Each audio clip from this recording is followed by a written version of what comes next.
Last evening, I was reading an article in which the author wrote, "It does not take much for things to go wrong in a life." There is a lot of truth to that, and sometimes, as hard as it can be for those watching a loved one's life go wrong, the best thing that you can do is step back and let it all fall apart. Get your coffee.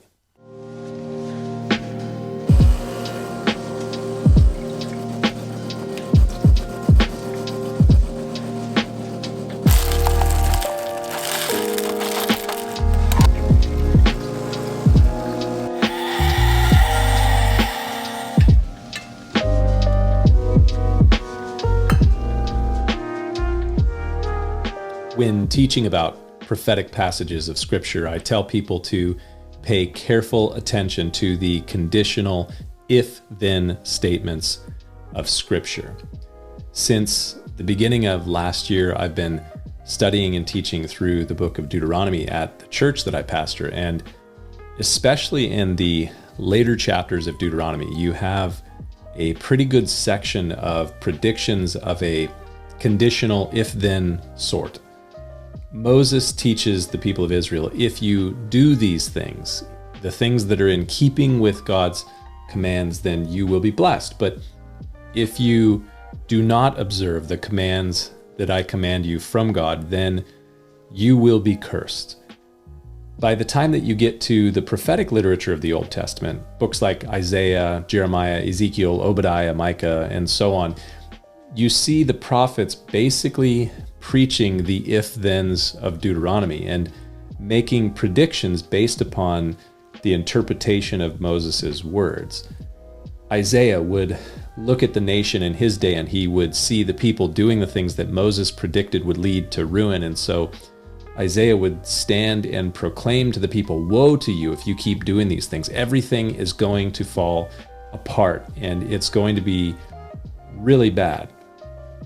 It's kind of like a top.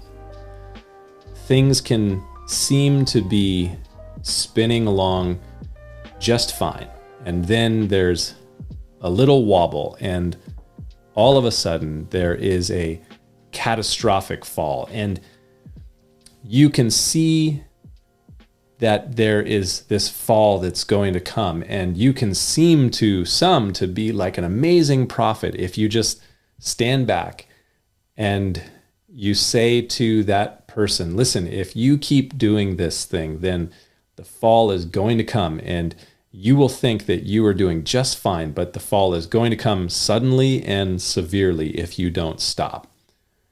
The hardest part is stepping back and allowing it to happen, because sadly, sometimes the only way for someone to come to the realization of the error of their thinking or their actions is to fall. And because we want to try to keep someone from experiencing the fall, we can rush in too quickly to bail them out over and over and over again, such that in the end, they are worse off than they would have been if you just let the fall take place.